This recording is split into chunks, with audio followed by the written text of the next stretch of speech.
Presentes. Quem não gosta de ganhar? Todos nós gostamos de receber presentes. E o nosso gosto por um presente depende tanto da pessoa que nos dá, da estima que temos da pessoa que nos dá o presente, do valor do presente e também da utilidade que o presente tem para nós. Um presente pode também acarretar responsabilidades. O presente não apenas traz alegria, mas ele pode trazer compromissos. Lembro-me de quando criança que alguém me oferecia um cachorrinho, um filhote de cachorro. E eu pedia para minha mãe se eu podia receber aquele presente e levar para casa. E ela falava de volta: você vai cuidar dele? Você se responsabiliza pelo cuidado dele? Se a resposta fosse sim, então eu recebi o presente. Se eu não assumisse esse compromisso, então ficava sem o presente. Filhos são presentes que produzem alegria, mas também geram compromissos. Filhos são presentes de Deus, que produzem alegria, mas que também geram compromisso. Eu gostaria então, nesta mensagem, de trabalhar esses dois aspectos. O primeiro deles é que filhos são presentes de Deus. No livro dos Salmos, o Salmo 127, nos versos 3 a 5, nós lemos assim: herança do Senhor são os filhos, o fruto do ventre, seu galardão. Como flechas na mão do guerreiro, assim os filhos da mocidade. Feliz o homem que enche deles a sua aljava, não será envergonhado. Quando pleitear com os inimigos, a porta. Esse texto nos mostra que os filhos são presentes de Deus. Temos aqui um salmo, um cântico, uma poesia, escrita pelo rei Salomão e foi catalogada no inário que havia em Israel chamado Cântico dos Peregrinos, ou Cântico dos Degraus, ou ainda Cântico das Romagens. Por quê? Porque era um salmo entoado quando o povo ia para o templo, para o pátio do templo, para a adoração. Então eles seguiam cantando. Cantavam então numa procissão, caminhando, aquele grupo ia cantando os salmos dos degraus, ou dos peregrinos, ou os salmos de romagem. E havia então os degraus para que eles subissem até o pátio do templo. Por isso, o cântico, ou estes cânticos, receberam este nome de Cântico dos Degraus, ou Cântico das Romagens, ou Cântico dos Peregrinos. Neste cântico, Salomão celebra a dependência de Deus nos empreendimentos humanos. Ele quer deixar claro que se Deus não atuar, se Deus não agir, nenhum empreendimento humano será bem sucedido, incluindo a família, incluindo a edificação e a construção de uma família. E na segunda estrofe do Salmo, ele menciona então que os filhos são riquezas doadas por Deus. Ele diz: vejam, herança do Senhor são os filhos. Nossas versões não traduzem aí o vejam ou o eis, que era um recurso retórico utilizado pelos escritores bíblicos, tanto do Antigo como do Novo Testamento, para chamar a atenção das pessoas, para despertar nas pessoas a imaginação, fazer com que elas imaginassem o que eles estavam descrevendo. Então aqui Salomão usa este recurso retórico para dizer, preste atenção, vejam, herança do Senhor são os filhos. A palavra herança, normalmente, em seu sentido literal, designava o bem que alguém recebia por pertencer a uma família ou por ter afinidade com alguém. Normalmente um bem não merecido, que a pessoa não trabalhava para tê-lo. Uma herança, por exemplo, dos pais, não é preciso os filhos trabalharem para receber. Basta serem filhos, eles já estão recebendo a herança. Mas no sentido figurado, ela também expressava outros bens, inclusive bens que Deus doava para as pessoas. E aqui fala dos filhos como bens. No sentido literal, a palavra herança, em sua maior parte, designava a terra que os israelitas recebiam. E a terra era um fator de estabilidade e sustento, era muito importante para a família. A economia era uma economia baseada na agricultura. Então, ter terra era ter um meio de produção. Sem terra, a família ficava sem sustento e ficava sem estabilidade. Era obrigada a ficar vagando de um lugar para o outro, procurando um lugar para residir e também um meio para se sustentar. Mas se a terra fosse mantida dentro da família, geração após geração, sendo passada herança após herança, isso daria estabilidade e daria o sustento adequado à família. Mas nesse verso Salomão diz que a herança do Senhor são os filhos, ou melhor, os filhos.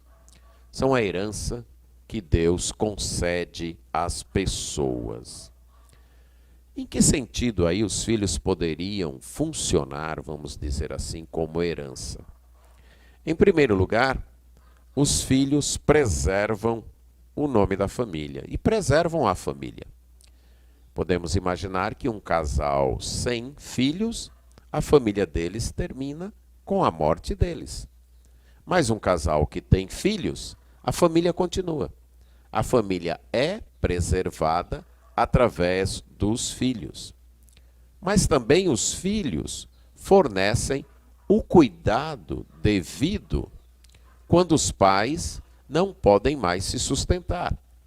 Especialmente naquela época, quando não havia sistemas de aposentadoria ou previdência social como nós temos hoje, e como eu mencionei, o meio de sustento era a terra, era o trabalho na agricultura. Quando um pai chegava a uma idade que ele não tinha mais forças para trabalhar a terra, ele poderia ficar sem sustento. Mas se ele tivesse filhos, os filhos ficariam com a terra e trabalhariam para o sustento dos pais. Mas há um terceiro aspecto aqui a ser mencionado na questão dos filhos como herança. Uma herança precisa ser cuidada. Alguém pode até receber uma grande herança, mas se a pessoa não cuidar bem da herança, não administrar bem a herança se tornará um meio de problemas.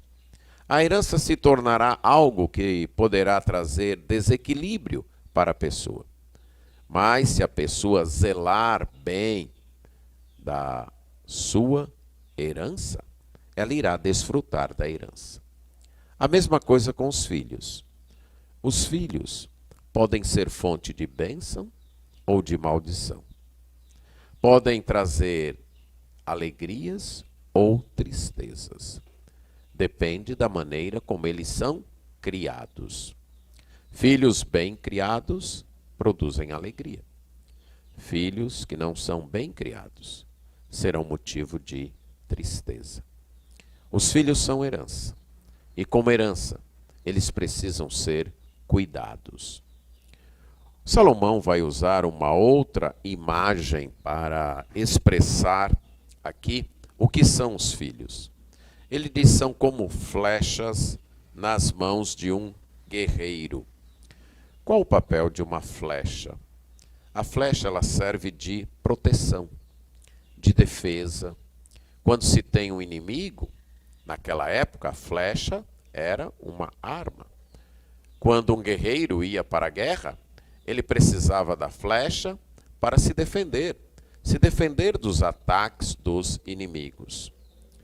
Os filhos também são defesas, servem de proteção. Proteção contra a solidão, proteção contra o abandono, proteção contra a falta de cuidado. Os filhos, então, servem de companhia, de cuidado e até de suprimento. Quando não se pode suprir mais para si mesmo, os filhos podem fazer isso. Então, os filhos são como armas que protegem. Armas que podem nos trazer proteção contra várias dificuldades e lutas que enfrentamos na vida. Ele diz aqui os filhos da sua mocidade. A ideia é que o homem teve filhos quando ainda era jovem. Então, quando ele chega à sua velhice, os filhos já cresceram e os filhos podem cuidar dele. Os filhos podem defendê-lo se ele for atacado. Os filhos podem estar vigiando para que ele não seja maltratado quando ele não puder mais se defender ou cuidar de si mesmo. Aí o texto vai dizer que feliz, isto é, bem-aventurado, abençoado, é o homem que enche deles a sua aljava. A aljava era um estojo no qual o guerreiro carregava suas flechas. Normalmente ele colocava nas costas, deixava as mãos livres para segurar o arco e a flecha e poder atirar a flecha. E quando ele atirava aquela flecha, ele colocava a mão lá na aljava, puxava outra flecha e atirava. Então é dito que é feliz, é abençoado o homem que tem filhos, porque ele não vai enfrentar as lutas da vida sozinho. Quando ele pleitear contra os seus inimigos na porta, a porta aqui referida é a porta da cidade. As cidades eram muradas e nos portões das cidades eram julgados os litígios, as contendas que havia. E muitas vezes as pessoas idosas eram desprotegidas, passadas para trás nesses litígios, nesses julgamentos. Talvez elas já não tivessem boa memória, já não soubessem como se articular muito bem, ou talvez nem tivessem mais a força física para se defender. E aí alguns inimigos poderiam se aproveitar disso. Mas se ele tivesse filhos, se aquele homem tivesse filhos, os filhos assumiriam a defesa dele. Os filhos iriam defendê-lo contra os inimigos. Na vida nós enfrentamos muitas lutas, não semelhantes àquelas do tempo do rei Salomão. Mas os filhos podem servir de abrigo, de defesa, de proteção e até de ataque contra os inimigos, quando nós chegamos numa idade em que não podemos mais nos defender, nos proteger. É interessante esse ciclo da vida. Quando os filhos são pequenos, os pais devem protegê-los, os pais devem cuidar deles. Mas quando os pais chegam a uma certa idade, que perdem já suas forças, não têm mais a mesma mobilidade, muitas vezes a própria mente chega a falhar, é aí que os filhos agem para agora eles protegerem os pais. Os filhos então são bênçãos, são motivo de alegria, motivo então para nós nos regozijarmos, porque eles nos servem de sustento, de proteção, de defesa, são a herança, são os bens doados por Deus. Mas ainda podemos pensar em outras aplicações dos filhos como flechas. Uma flecha, então, era algo que o guerreiro preparava, deixava ela bem afiada, guardava em sua aljava e, no tempo certo, No tempo então da batalha, ele colocaria a mão na aljava, puxaria a flecha, estenderia o arco e enviaria a flecha para cumprir o seu destino, para cumprir aquilo para o qual ela havia sido preparada. Assim são os filhos. Nós os criamos, mas chega uma hora que eles têm que seguir o seu destino, que eles têm que cumprir sua missão.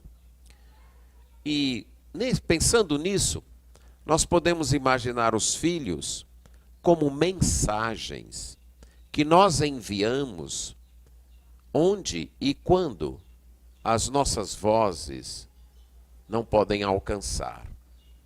Quando nós criamos os nossos filhos de acordo com as ideias corretas, os pensamentos corretos, mesmo quando nós morrermos, eles continuarão aqui propagando estas ideias, anunciando estas mensagens.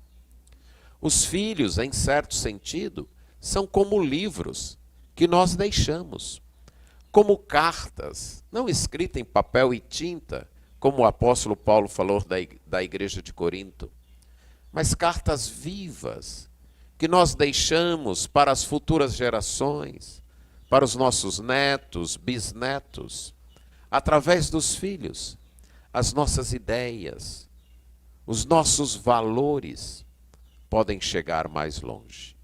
Sim, os filhos são presentes de Deus que nos alegram, que nos deixam felizes quando eles são bem criados.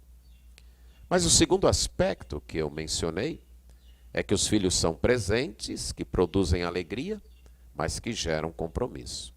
E agora nós vamos ver esse aspecto. Os filhos geram compromisso. E eu gostaria de tratar de dois textos agora no Novo Testamento. O primeiro é Efésios, capítulo 6, o verso 4. Num texto em que o apóstolo Paulo, escrevendo à igreja que estava na cidade de Éfeso, ele apresenta o plano redentor de Deus na primeira parte da sua carta, e na segunda ele desenvolve como é que a igreja deve viver para cumprir esse plano redentor de Deus. E entre os princípios que a igreja deve praticar, estão aqueles que envolvem a família, que ele começou a tratar lá no capítulo 5, desde o verso 22, e agora chega até capítulo 6, no verso 4.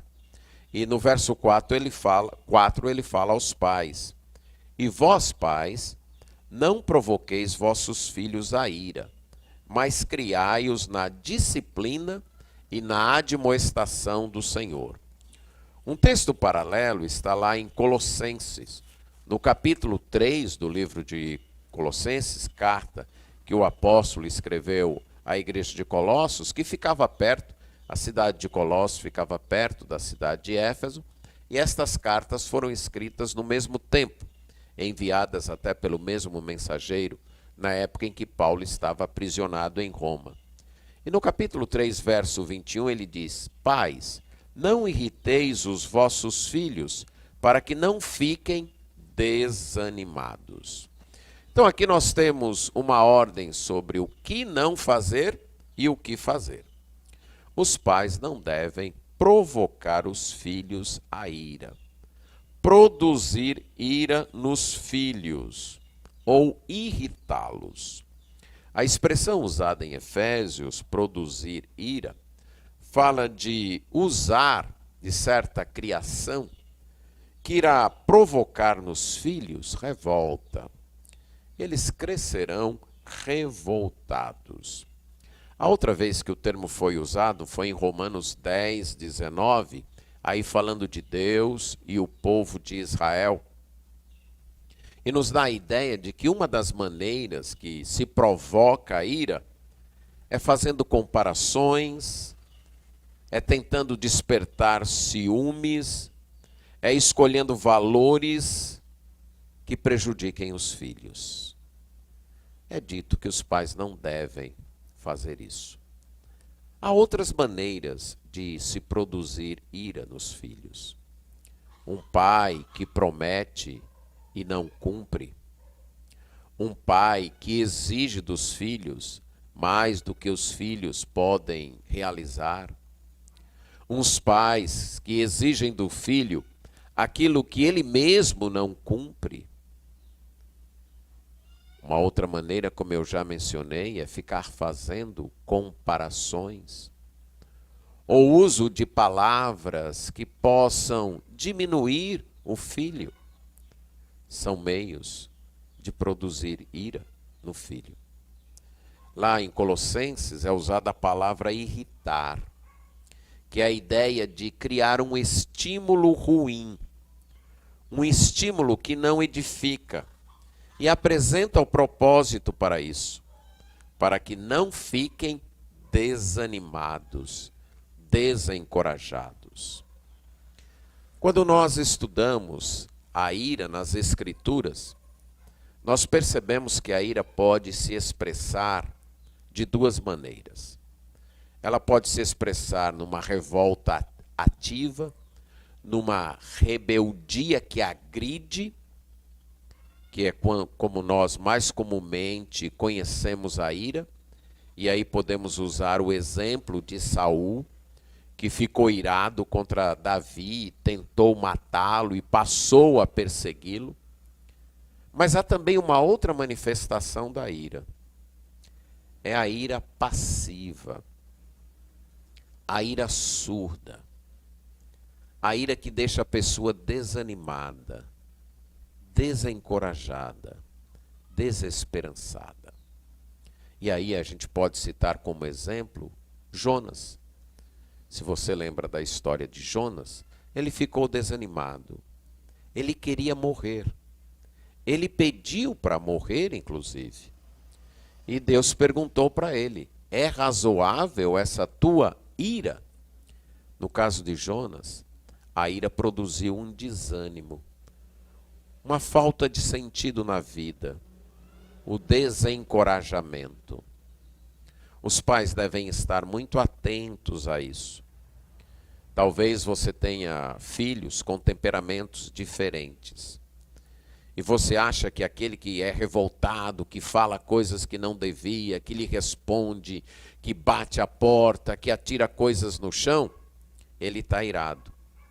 E aquele outro que ficou quietinho, mas que não tem vontade de fazer nada, que ele não está irado, mas ele está.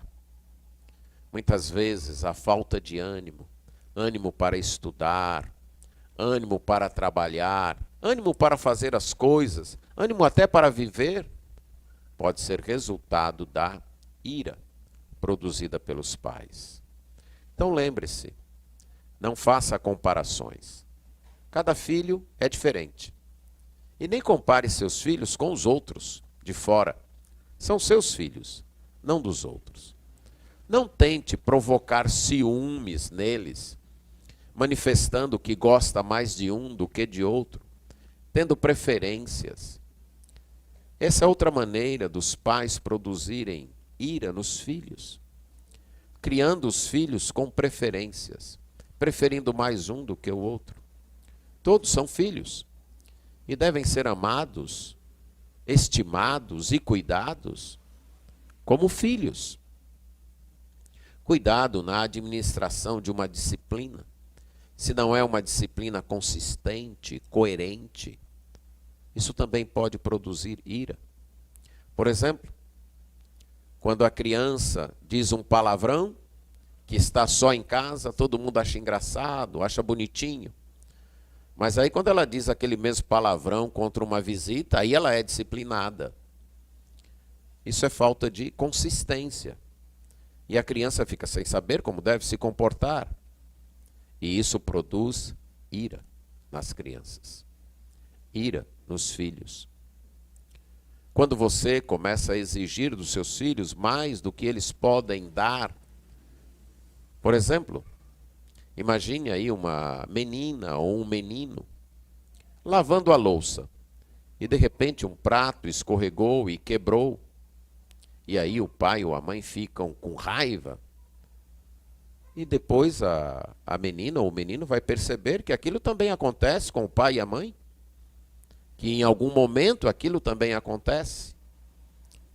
E ele vai se sentir cobrado por uma coisa que ele não está à altura, e nem seu pai e sua mãe fazem. Isso produz ira.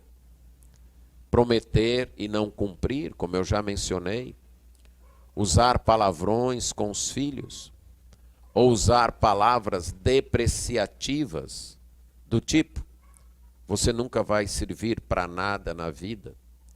Você nunca vai conseguir nada de valor. Você não presta. Ou você é burro, ou isso ou aquilo.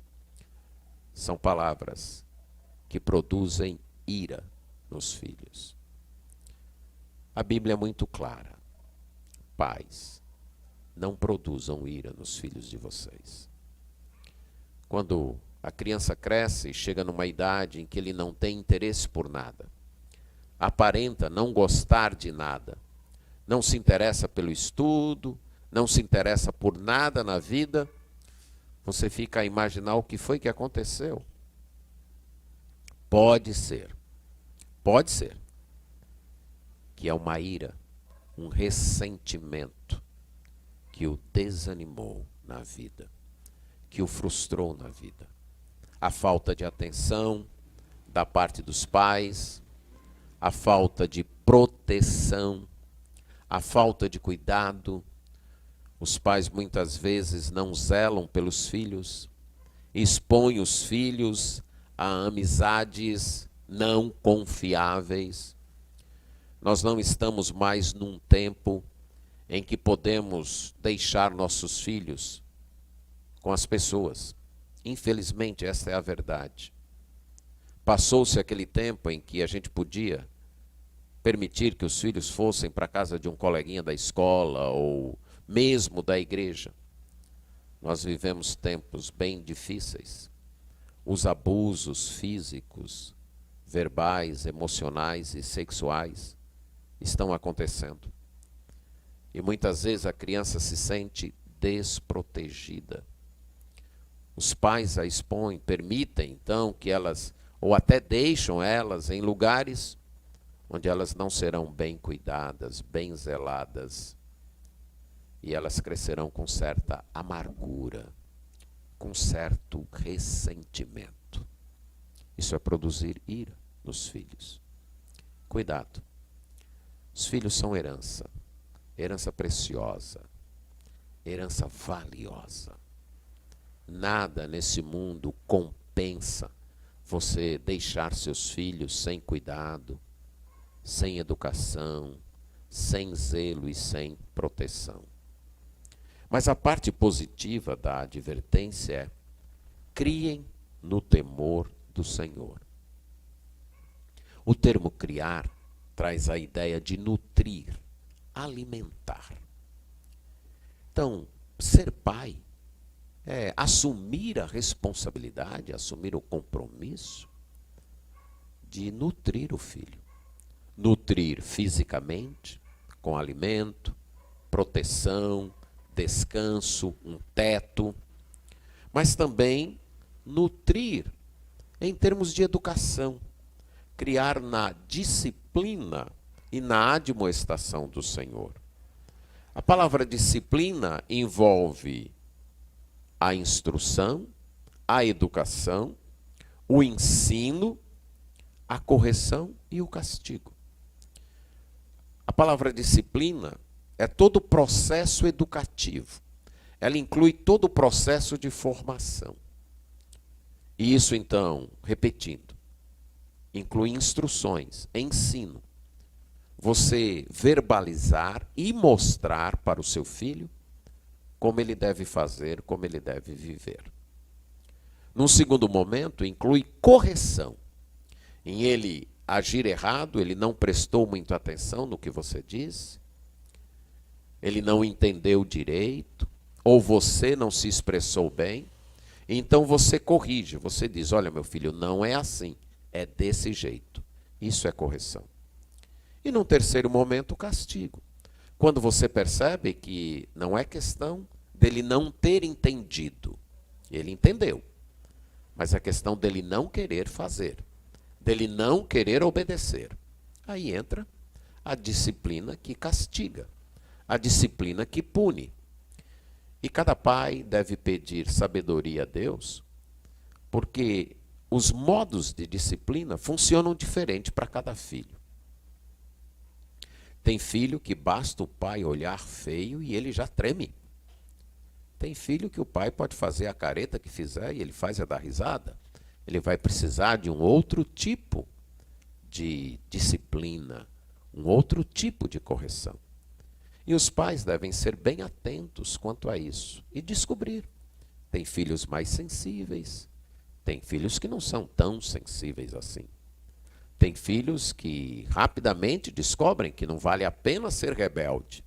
Tem outros que são teimosos, gostam de persistir na rebeldia.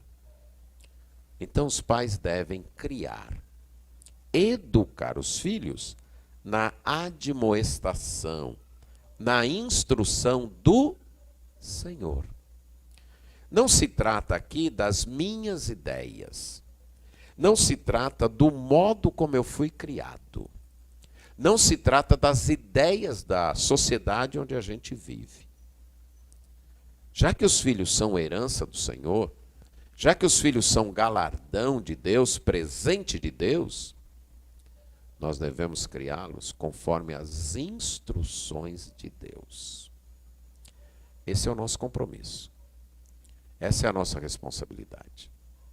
Eu não posso criar meus filhos, vou repetir, do modo como eu fui criado. Não, meu pai me criou desse jeito, então eu vou criar. Não. Eu não posso criar meus filhos do modo que eu acho, com as ideias que eu tenho. Eu não posso criar meus filhos conforme a sociedade na qual eu vivo, a mídia, os meios de comunicação estão dizendo. O servo de Deus vai criar seus filhos conforme a admoestação do Senhor, conforme a palavra de Deus, a disciplina de Deus. Então os pais devem conhecer a Bíblia. Ser pai, para criar bem os filhos, exige o compromisso de conhecer bem as Escrituras. Porque a Bíblia é o melhor manual para criar filhos, por uma razão. Ela foi escrita pelo pai por excelência, pelo melhor de todos os pais, Deus. Então nós podemos confiar nele.